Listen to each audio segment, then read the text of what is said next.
O trono de Deus, esse é o tema de Apocalipse capítulo 4.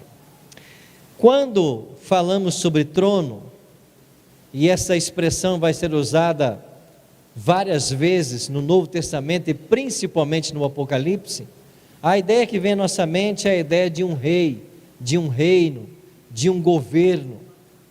E quando falamos de um trono, a ideia principal que o Apocalipse 4 quer transmitir é que existe alguém no governo do universo.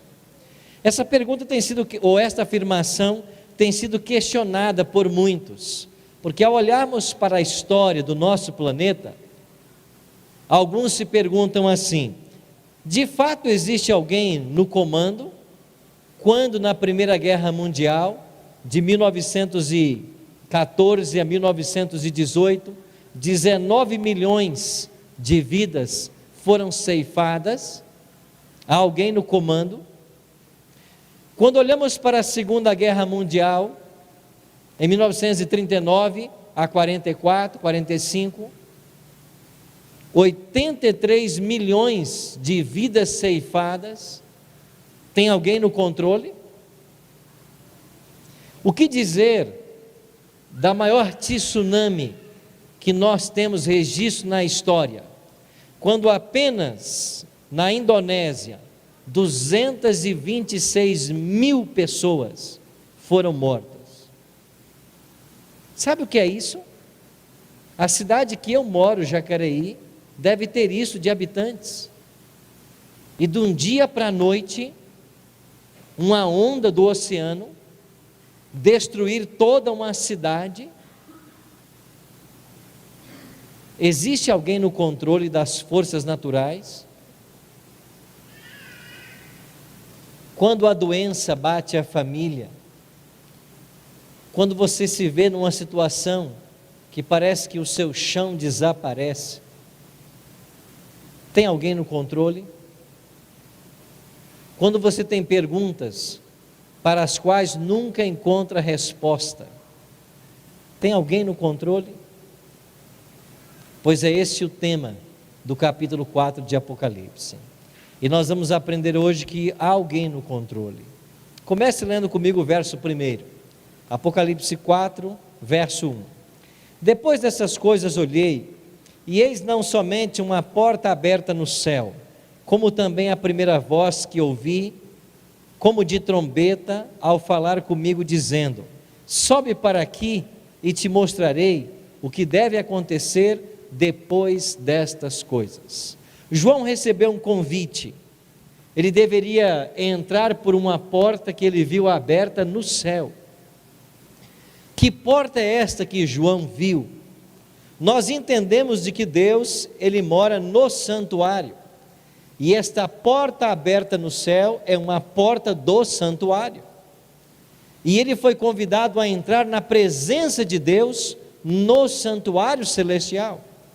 E quando ele entrou por essa porta, olha o que ele escreveu: imediatamente eu me achei em espírito, e eis armado no céu um trono, e no trono alguém sentado.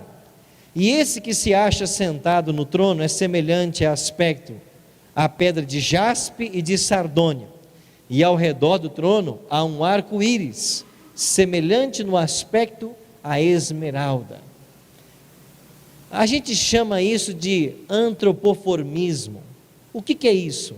É quando um ser humano tenta descrever com palavras humanas uma realidade divina. Ele viu o trono de Deus, mas esse ser era tão majestoso que ele buscou um referencial que ele conhecia para descrever a visão. Então ele diz: pedra de jaspe, sardônio. Essas pedras têm um brilho esverdeado, algo extraordinário, uma cor jamais vista. E ele aqui oferece um detalhe a mais. Quando ele chega no trono de Deus, ele diz que ele viu um ser sentado no trono, que era o próprio Deus, e ao redor do trono ele viu também um arco-íris. Se formos para Gênesis capítulo 9, nós temos a história da origem do arco-íris. E você conhece essa história? Como o arco-íris surgiu? Após Deus haver destruído a primeira geração de habitantes desse planeta com as águas do dilúvio, Deus fez uma aliança com Noé. Ele não mais destruiria a terra em águas. E então Deus disse para eles: e como sinal dessa aliança que eu vou fazer com vocês, eu vou colocar o meu arco nas nuvens. Toda vez que começava a chover, após Noé sair da arca, os descendentes de Noé, alguns que não criam na aliança, eles temiam a morte, porque eles achavam que essa chuva que estava começando fosse destruí-los, como aconteceu com os seus antepassados. Mas então Deus sempre colocava no céu o sinal da sua aliança. Então, quando começava a chover, os raios do sol, projetados nas gotículas das águas, elas projetam as 7 cores do arco-íris. Então, quando começava a chover e os povos viam o arco-íris no céu, eles se lembravam: não, Deus prometeu que não mais destruirá nossa terra com dilúvio. E eles confiavam na promessa divina. Mas o que é o arco-íris? Na realidade é uma ilusão de ótica. Você pode fazer um arco-íris a qualquer momento, se você tem a luz do sol. Você pega lá uma mangueira com água, e joga água em direção ao céu, em direção à luz, e você vai ver ali refratadas as 7 cores do arco-íris. Então o arco-íris é a junção da luz solar com as gotas de água. Agora, por que é que esses dois elementos aparecem? Por que esse arco-íris está aí circundando o trono de Deus? Porque assim como o arco-íris é a junção da luz do sol e da água, o trono de Deus também é a junção da sua justiça e da sua misericórdia. Não é isso que diz o salmista? Olha o Salmo 97:2. Justiça e misericórdia são a base do teu trono. Então o arco-íris aí no trono é uma prova de que esse Deus que governa, Ele é justo e Ele é misericordioso. Ele é justo e Ele não tolera a injustiça e o pecado. E por fim, todos os problemas serão sanados. A justiça será feita. Ele também é misericórdia, porque Ele concede ao pecador uma chance, uma oportunidade. Ele clama por arrependimento, mas o trono de Deus está baseado na justiça e na misericórdia. Poucas coisas me trazem mais conforto na Bíblia do que esse pensamento de que Deus é justo e misericordioso.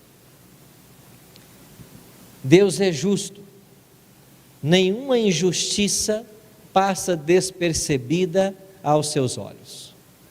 Nenhuma. Meu pai trabalhou para uma empresa 25 anos.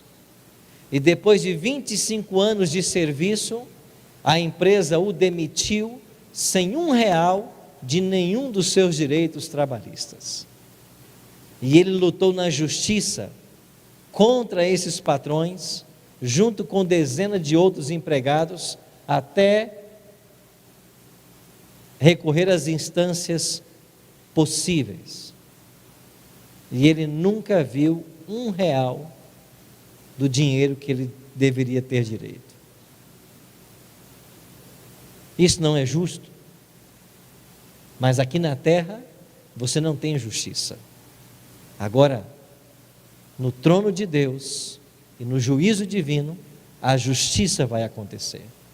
Nada passa impune aos olhos divinos. Mas se foi eu quem cometeu o delito, se foi eu quem defraudou, Deus também é misericórdia. E Ele apela para o meu arrependimento. Ele trabalha comigo para que eu mude de atitude, porque finalmente Deus não quer que ninguém pereça, senão que todos cheguem ao arrependimento e alcancem a salvação. Assim é nosso Deus. Um outro detalhe sobre o trono: Satanás sempre quis ocupar o lugar de Deus. Lembra do jardim do Éden? Deus disse para Adão e Eva: não comam dessa árvore. Veio a serpente e disse: é certo que vocês não morrerão se vocês comerem, vocês podem comer. E quando nós vamos para os profetas do Antigo Testamento, nós descobrimos a origem do mal no coração desse anjo e como surgiu o pecado no universo. Olha o que diz Isaías, falando sobre a queda de Lúcifer: como caísse do céu, ó estrela da manhã, filho da alva, como foste lançado por terra, tu que debilitavas as nações. Tu dizias no teu coração: eu subirei ao céu, acima das estrelas de Deus, eu exaltarei o quê? O meu trono. O diabo sempre quis o trono de Deus. O profeta Ezequiel diz palavras semelhantes: estivestes no Éden, jardim de Deus, eu te coloquei como querubim da guarda, estiveste sobre o meu santo monte, ou sobre o monte santo de Deus, andaste no meio das pedras afogueadas, perfeito eras nos teus caminhos, desde o dia em que foste criado, até que se achou iniquidade em ti. Pecaste, e pelo pecado te lancei, profanado fora do monte de Deus. O diabo quis ocupar o lugar que pertencia a Deus. O diabo foi expulso. Para onde o diabo foi expulso? Ele foi expulso do céu e ele veio para este planeta. Aqui ele tentou nossos primeiros pais. Deus havia criado um mundo perfeito e colocou Adão e Eva para governarem sobre esta terra. Deus foi claro em suas orientações: vocês terão domínio sobre toda a criação que eu criei para o deleite de vocês. Mas aí veio Satanás, enganou Adão e Eva, e quando o diabo conseguiu enganar Adão e Eva foram expulsos do jardim, e o diabo tornou-se, por usurpação, príncipe desse mundo. Não foi isso que Jesus diz lá em João 12, 31? Chegou a hora de ser julgado este mundo, agora será expulso o príncipe desse mundo.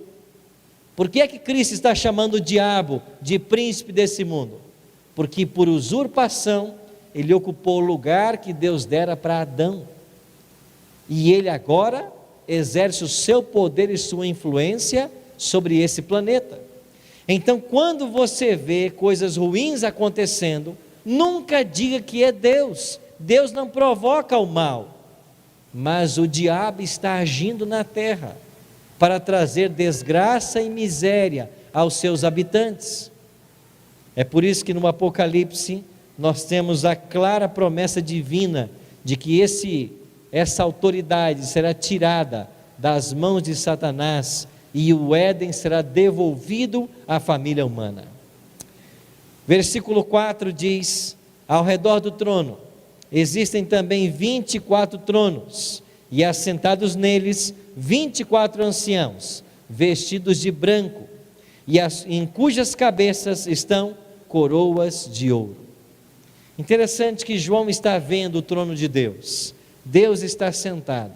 Agora, ao redor do trono de Deus existem também 24 tronos, e nesses tronos existem seres sentados. Agora, esses seres que aí estão sentados, diz o versículo 4, que eles têm coroas em sua cabeça e eles estão vestidos de branco. O vestir de branco na Bíblia é símbolo de vitória, de conquista, e o ter coroas também é uma promessa que foi feita para os vencedores. Se você olhar, por exemplo, no capítulo 4 de Apocalipse, existem várias especificações sobre esses 24 anciãos. A Bíblia diz de que eles são mencionados 12 vezes no Apocalipse, estão sentados em tronos, vestidos de branco, coroas na cabeça, e eles assistem a Cristo na administração do universo. Então, quem são esses 24 anciãos? Há uma possibilidade. Apocalipse 3:21, Jesus prometeu que aquele que vencesse, um dia também sentaria em tronos. Então a ideia é que essas 24 pessoas, elas são vitoriosas. E a veste branca e a coroa corrobora para essa ideia. Então esses 24 anciãos seriam pessoas que já viveram na terra, venceram na luta espiritual e já estão no céu salvas com Cristo. Pelo menos no final do primeiro século, quando João está tendo a visão do Apocalipse, elas já estavam no céu. Quem poderiam ser esses 24 anciãos? Em Mateus 27:50, nós temos uma pista. O evangelista diz assim: e Jesus, clamando outra vez com grande voz, rendeu o espírito. E eis que o véu do templo se rasgou em dois, de alto a baixo, e tremeu a terra, fenderam-se as pedras, abriram-se os sepulcros, e muitos corpos de santos que dormiam foram ressuscitados, e saindo dos sepulcros depois da ressurreição dele, entraram na cidade santa e apareceram a muitos. Mateus está dizendo que no exato momento que Cristo morre, há um grande estrondo, um grande terremoto, e muitas sepulturas de santos se abrem. E depois da ressurreição de Cristo, eles também ressuscitam. E eles vão aparecer na cidade santa, em Jerusalém, para muitas pessoas, como testemunha da ressurreição de Cristo. Então você tem aqui um grupo de pessoas que ressuscita por ocasião da ressurreição de Cristo. Então estas pessoas, há a possibilidade de que elas façam parte também dos 24 anciãos. E quando nós começamos a pensar em pessoas que viveram e estão salvas, e que Deus pode ter ressuscitado a elas, uma das pessoas que vem à minha mente, por exemplo, é João Batista. João Batista veio antes de Cristo, pregando a respeito do Cristo. Aparentemente Jesus tratou João com indiferença, e quando ele estava preso, prestes a ser decapitado, Jesus nem foi visitá-lo, e eles eram primos. E quando João Batista morre, parece que Cristo não deu muita atenção para João. Eu fico pensando, será que Cristo já tinha em mente? Eu não vou visitá-lo, não precisa, daqui a pouco eu vou ressuscitá-lo. E estaria João entre estes que ressuscitaram quando Cristo ressuscitou? Esta é uma possibilidade. A Bíblia fala também de Moisés e Elias, que já estão no céu. Quem sabe estes não se assentam também junto desses tronos? O que nós entendemos desse texto é que são 24 pessoas que já passaram por essa terra, já estão salvas e hoje elas ajudam a Cristo na administração do universo. Interessante pensar.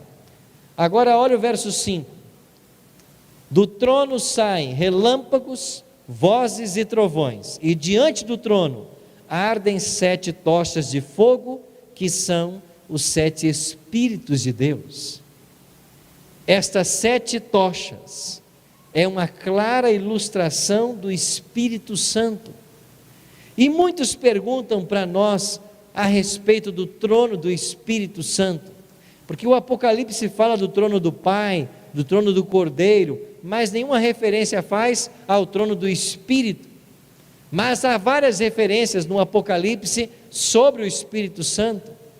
No capítulo 1 já aparecia uma referência ao Espírito Santo, agora aqui há uma outra referência.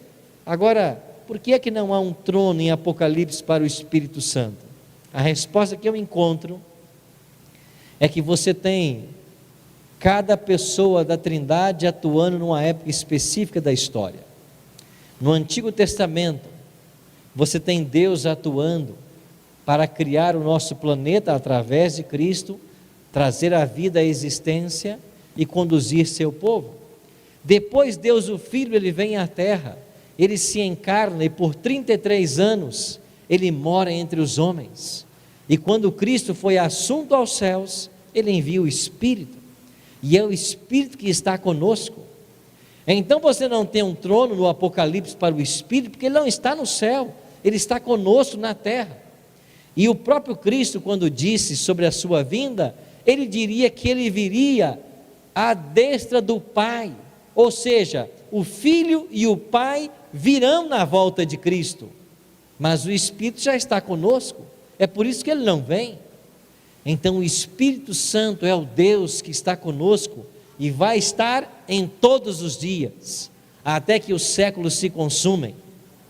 E aqui é uma clara referência ao Espírito Santo. Agora há uma outra visão que João tem no capítulo 4.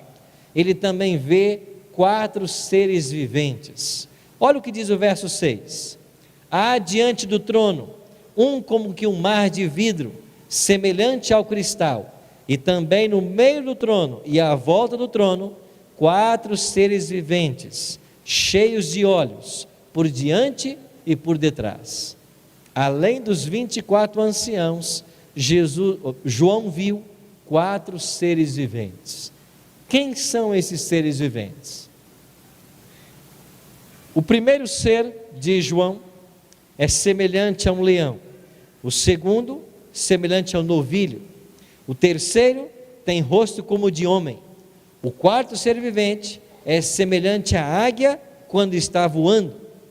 E quando os 4 seres viventes, tendo cada um deles 6 asas, estão cheios de olhos, ao redor e por dentro, e não têm descanso nem de dia nem de noite, proclamando: Santo, Santo, Santo é o Senhor Deus, o Todo-Poderoso, aquele que era e aquele que há de vir.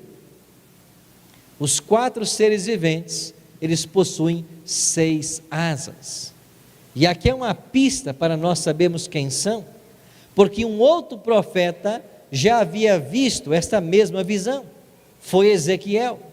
E lá no capítulo 1 de Ezequiel, nos versículos 9 e 10, ele vai dizer: olhei, e eis que uma grande nuvem, com fogo a revolver-se, e no meio disto uma coisa como metal brilhante, que saía do meio do fogo, e no meio dessa nuvem saía a semelhança de 4 seres viventes. A forma de seus rostos era como de homem, rosto de leão, rosto de boi e rosto de águia. Interessante que Ezequiel está tendo a mesma visão. Ele teve primeiro que João essa visão, e ele contemplou os mesmos 4 seres viventes, que João contempla mais uma vez, e eles possuem 6 asas.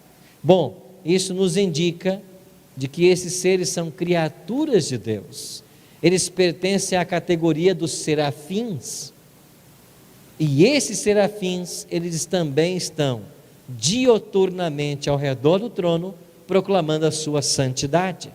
E por que eles proclamam? Santo, Santo, Santo. É uma clara aclamação à Trindade. Não é isso que Isaías também proclama lá no seu livro? Santo, Santo, Santo. Esta expressão repetida 3 vezes dá a ideia da Trindade sendo adorada. E um outro detalhe: por que esses seres viventes têm aspectos pintados como animais ou como rosto de homem? Aqui nós temos 2 aplicações feitas por muitos teólogos. Primeiro, aplica-se às tribos de Israel. O povo de Israel acampava sempre em 12 tribos, ao redor do santuário. Mas das 12 tribos, 4 tribos eram líderes, elas lideravam sobre outras 2. As tribos líderes eram Judá, Efraim, Ruben e Dan. E existem documentos extra-bíblicos que mostram que essas tribos, elas possuíam estandartes, bandeiras. E a bandeira de Judá tinha no seu estandarte um leão. É daí que veio a expressão, o leão da tribo de Judá. A tribo de Efraim tinha no seu estandarte um boi. A tribo de Ruben tinha um homem, e a tribo de Dan tinha uma águia voando. Então esses 4 seres viventes, primeiro, eles têm uma semelhança com as tribos líderes de Israel, e eles representam Cristo, que liderava o povo de Israel, e também representa a totalidade do seu povo. Agora há uma segunda aplicação. Alguns teólogos aplicam também que esta forma desses estandartes ou desses seres também fazem alusão aos 4 evangelhos, porque os 4 evangelhos também apresentam Cristo, cada um numa performance diferente. Por exemplo, Mateus, o primeiro evangelho, ele apresenta Jesus como rei, e o leão é o rei dos animais. Mateus diz assim: então dirá o rei, os que estiverem à sua direita: vinde benditos de meu Pai. Mateus 27:37, quando Cristo é crucificado, eles colocam em cima da sua cabeça uma placa: este é o rei dos judeus.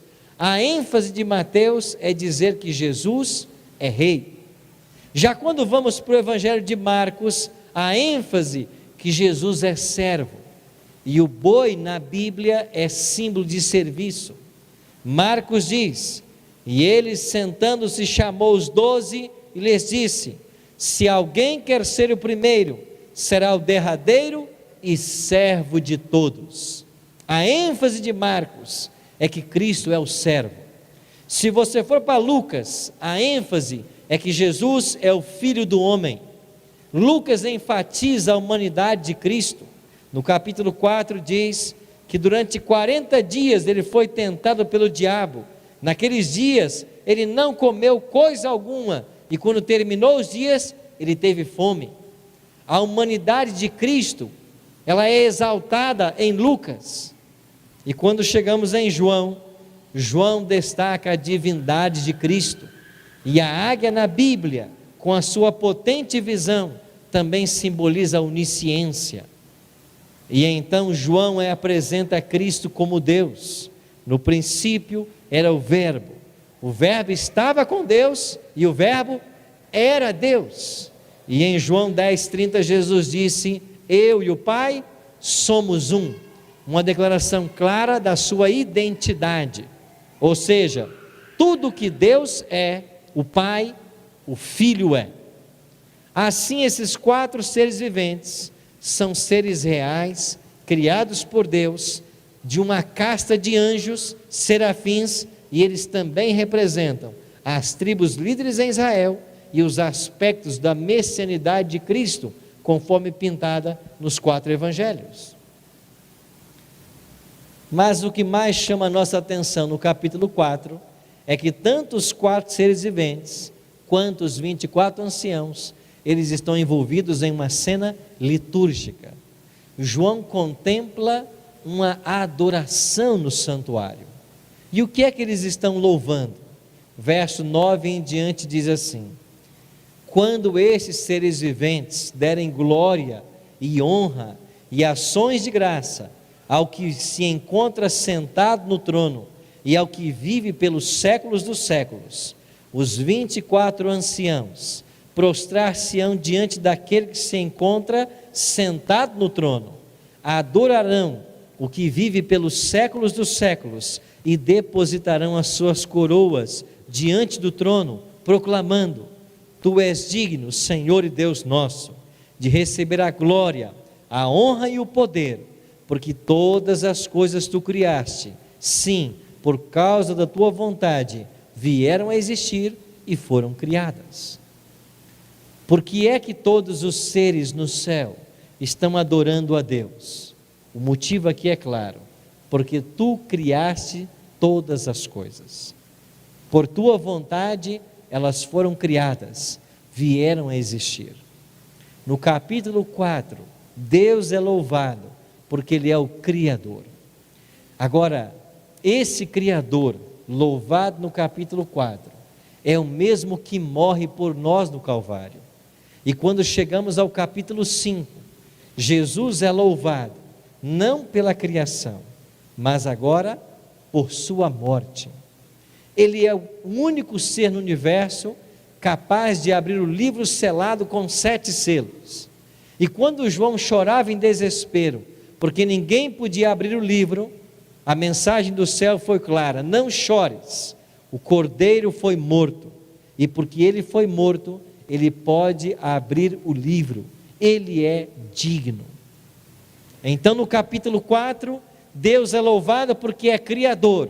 No capítulo 5, Deus é louvado porque ele é redentor.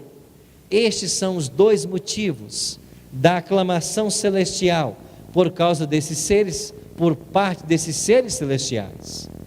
Então, amigos, o Criador e Salvador, ele promete nos restaurar todas as coisas.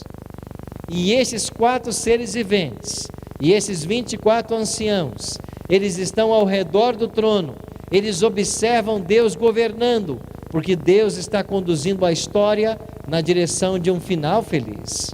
E a história dos filhos de Deus, ela vai terminar bem. A nossa história vai terminar feliz. Talvez você hoje esteja olhando para o presente ou para o passado, e você pode estar pensando assim: eu perdi algum emprego, uma boa posição, uma boa condição para ser fiel aos mandamentos de Deus. A sua história ainda não acabou. Talvez uma jovem nessa noite possa pensar: porque eu não namoro um rapaz que não é da minha fé, uma moça que não é da minha fé, que não professa a fé que eu tenho, eu ainda sou solteiro ou solteira. A sua história não acabou ainda. Você pode olhar para alguma coisa nesse mundo e dizer assim: eu estou sofrendo porque eu não frequento aulas na sexta-feira à noite, e estou fazendo uma faculdade em 6, 7 anos, que poderia ter gastado 4. A sua história não acabou ainda, mas ela vai terminar bem. Não se preocupe, ela vai terminar bem, porque Deus nos promete em sua palavra restaurar todas as coisas. Aqui está a foto de minha esposa no dia do nosso casamento, Juliana.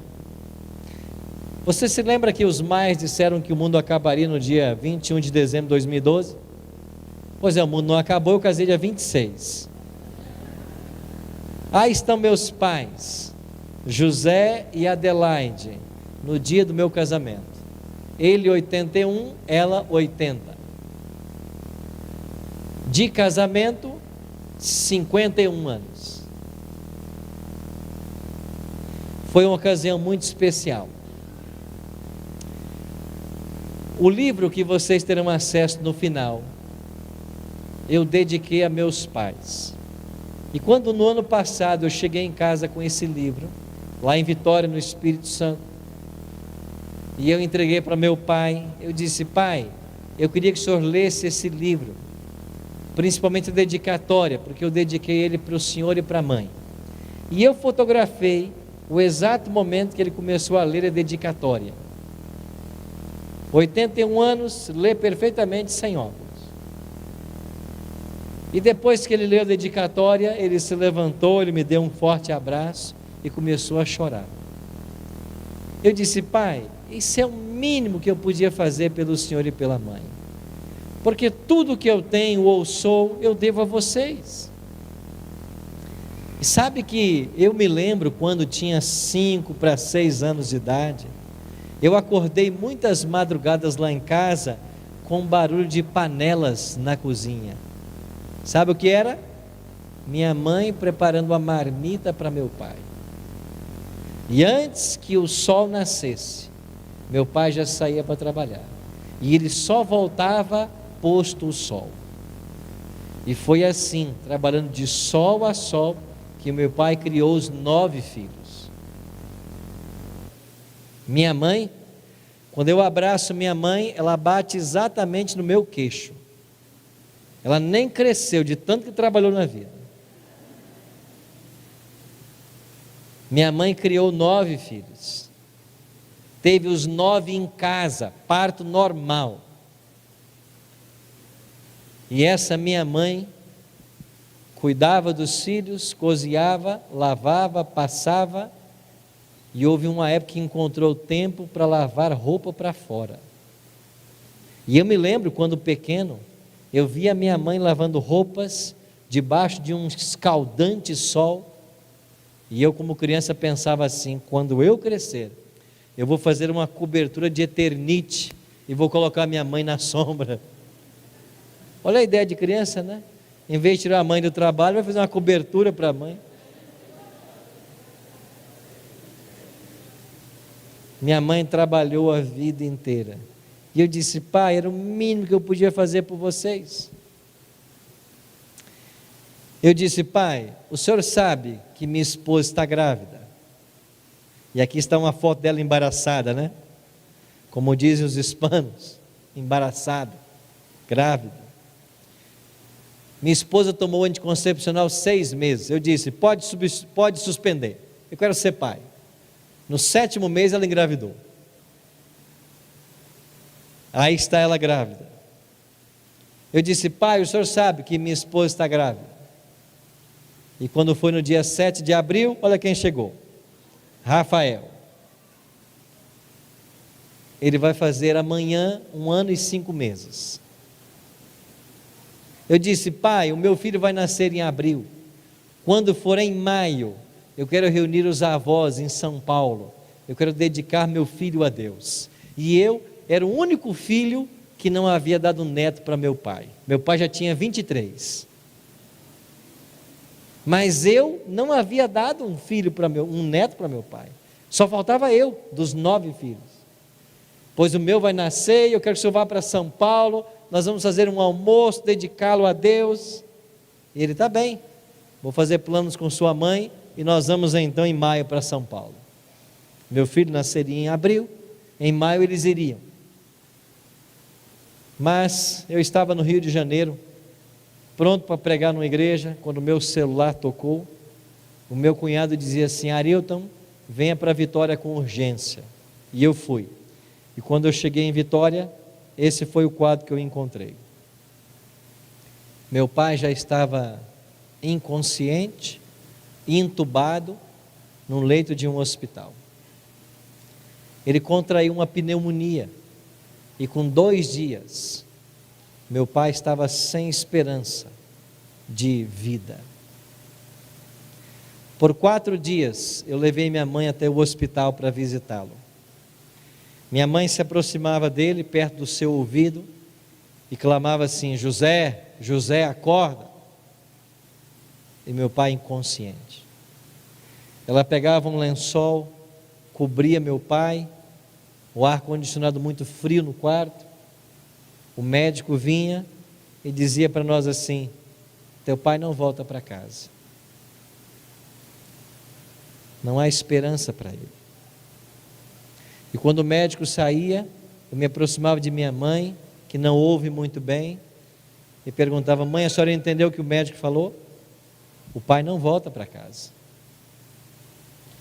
E depois de 4 dias indo ao hospital, meu pai faleceu. O pastor Ledivan, que trabalha conosco no Novo Tempo, fez a cerimônia no cemitério. Mas na igreja, quem fez fui eu. Eu fiz questão de fazer a cerimônia de meu pai na igreja. E quando aí estava o corpo de meu pai, na presença dos parentes e amigos, eu fiz uma retrospectiva da história de meu pai. Esse mesmo pai que foi tão injustiçado na vida. E outro dia, há 1 mês atrás, eu ouvi uma história que eu não conhecia de meu pai. Eu me encontrei com um parente distante que conviveu com meu pai e me contou de um dia que 2 homens deram uma surra em meu pai. E eu não entendia porque meu pai tinha um rosto disforme. Foi porque 2 homens um dia deram uma surra nele e o deixaram como morto na estrada por causa de dívida de jogo. Um vaqueiro o achou no outro dia de manhã. E meu pai só não morreu porque naquela noite choveu a noite inteira e a água lavou o sangue.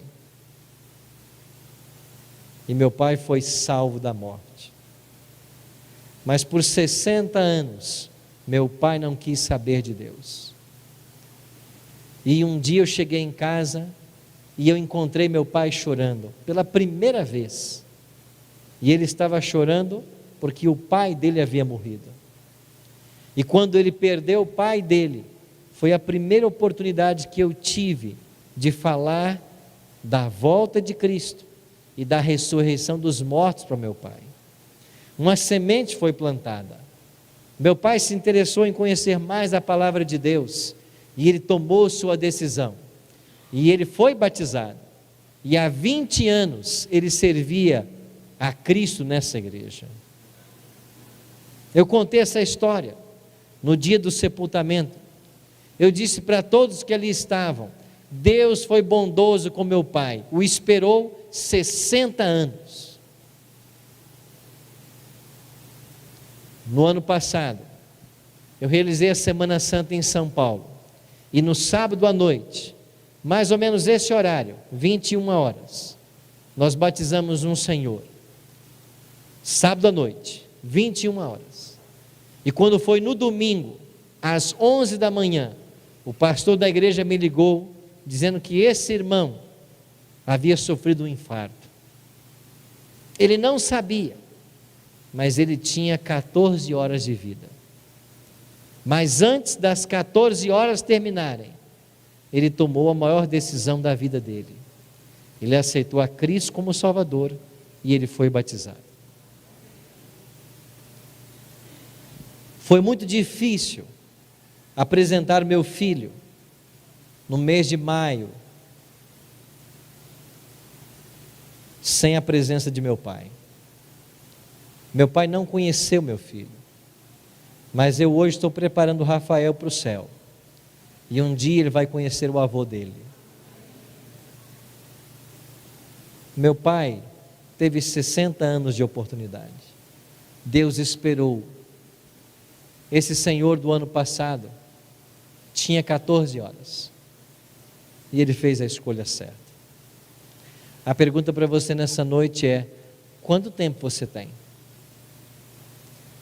Os anos que você tem de vida nessa terra são dados por Deus como um presente para você se preparar para o céu. Mas se você não aproveitar os anos que você tem, a vida que você tem, para entregar o seu coração a Cristo, você perderá a eternidade. Por isso Jesus disse: de que adianta o homem ganhar o mundo inteiro e perder a sua alma? De que adianta você conquistar coisas nessa terra, a sua independência financeira, constituir sua família, estar bem na sociedade, bem de saúde, mas se você perder a vida eterna, de que adiantou todas essas coisas? A vida que Deus está nos dando só tem um propósito: é nos preparar para a vida eterna. E agora nós vamos ter uma música, e enquanto nós ouvimos essa canção, eu queria perguntar a você: quanto tempo você tem? Você sabe quanto tempo você tem? Quanto tempo de graça há para você tomar uma posição ao lado de Cristo? Eu li outro dia a respeito de alguns discípulos que perguntaram assim para o seu mestre: mestre, quando eu devo tomar a minha decisão de servir fielmente a Deus? E o mestre respondeu para eles: no último minuto da sua vida. E eles perguntaram: mas quando será o último minuto da minha vida? Eu não sei. Ele disse: então faça-o agora. Você não sabe quanto tempo você tem. Então, nessa noite Deus vai dar a você mais uma oportunidade de você abrir o seu coração a Cristo. E se nessa noite você tem o desejo de entregar o seu coração a Cristo, você tem o desejo de em breve se preparar para também ser batizado, como a Bíblia ensina que nós devemos ser, para um dia termos direito à vida eterna, eu quero convidar você, aí onde você está, ficar de pé, se essa for a tua decisão. Louvado seja Deus porque vocês estão tomando essa decisão. Lembre-se, a história de vocês ainda não acabou. Deus tem um lindo plano para todos vocês, mas ela vai terminar bem, porque tem alguém que está no controle da história, e esse alguém que controlar a sua vida, a minha vida. Feche seus olhos, ore comigo. Pai Santo, muito obrigado porque Teu Espírito tem atuado em nosso coração. Obrigado porque descobrimos mais uma vez nessa noite que existe um Deus que está controlando todas as coisas. E esse Deus que controla, Ele também nos ama. E Ele quer o melhor para todos nós. Obrigado porque a porta no céu ainda está aberta. João um dia entrou por ela. Nós também podemos entrar. Mas em breve ela vai se fechar. E aqueles que não tiverem tomado sua decisão ao lado de Cristo, ficarão de fora, eternamente perdidos. Mas obrigado porque aqui na frente, muitos vieram demonstrar que o coração deles é Teu. Eles desejam o céu. Ajuda-os, Pai, nesse preparo. A nós outros que um dia já fomos batizados, conserva-nos firmes na fé. Abençoe nossa casa, nossa família, e prepare-nos a todos para o grande dia da volta de Jesus. Que a Tua bênção repouse sobre esta igreja nessa noite. Que nós aproveitemos cada momento que tivermos para preparar o nosso caráter para a eternidade. Que o nosso coração seja Teu, e que o Teu Espírito atuando em nossa vida faça todas as mudanças necessárias para que um dia estejamos na eternidade ao Teu lado. Esta é a nossa oração, e nós o pedimos não porque haja mérito em nós, mas o fazemos em nome e por amor de Jesus. Amém. Amém.